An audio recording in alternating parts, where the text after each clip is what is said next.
Hello everyone, welcome to a new blog. এরকম একটা সুন্দর ওয়েদারে আজকে বেরিয়ে পড়েছি গোমটুর উদ্দেশ্যে। আর গোমটু কেন স্পেশাল, কেন যাচ্ছি সেটা জানতে হলে কিন্তু তোমাদের পুরো ব্লগটা দেখতে হবে। আসলে আমরা যারা নর্থ বেঙ্গলে থাকি তাদের কাছে সুবিধা কি বলতো, রাস্তায় বেরোলেই পাহাড় দেখা যায়। আমরা যাত্রা শুরু করেছিলাম কোচবিহার থেকে পুন্ডিবাড়ি হয়ে ফালাকাটা, তারপর বীরপাড়া।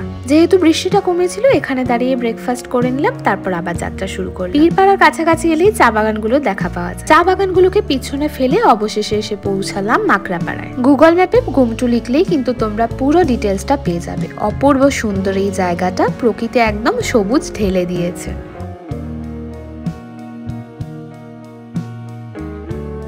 এখানে যেতে গেলে অত বাধা নিষেধ নেই, যে কোনো একটা পরিচয়পত্র থাকলেই হলো। এই যে এইটা হলো ভারতের চেকপোস্ট, আর ওই যে ওই দূরে দেখা যাচ্ছে ভুটানের গেট। আর এই হলো সেই গোমটু। এখান থেকে তোমরা শুধুমাত্র ভোটার কার্ড দেখিয়ে ভুটানের ভেতর যেতে পারো এবং গুম্ফা দেখে আসতে পারো। এখানে এক কালী মন্দির আছে, মাকড়াপাড়া কালী মন্দির, খুব জাগ্রত। অবশ্য আমাদের যাওয়া হয়নি সেদিন। এই নদীটা হেঁটেই পেরোনো যায়, কিন্তু সেদিন ভুটান থেকে জল ছেড়েছিল আর অনেকটা জল বেড়ে গিয়েছিল, তাই আর রিস্ক না নিয়ে আমরা ফিরে এসেছিলাম। লাঞ্চের জন্য আমরা দাঁড়িয়েছিলাম লঙ্কাপাড়া রোডের দ্য সিটি অফ হার্ট রেস্টুরেন্টে। এখানের অ্যাম্বিয়েন্সও ভালো, খাওয়ার কোয়ালিটিও ভালো। খাওয়া দাওয়ার পর সন্ধে নেমে গিয়েছিল আর আমরা বাড়ির উদ্দেশ্যে রওনা দিয়েছিলাম। আজকের মতো এইটুকুই। আবার অন্য ভিডিওতে সন্ধান দেব নর্থ বেঙ্গলের অচেনা জায়গার। ভিডিওটা ভালো লাগলে লাইক অ্যান্ড কমেন্ট করো। আর তোমরা যারা চিলাপাথা জঙ্গল সাফারিতে আসতে চাইলে এই জায়গাটায় একদিন ঘুরে যেতে পারো।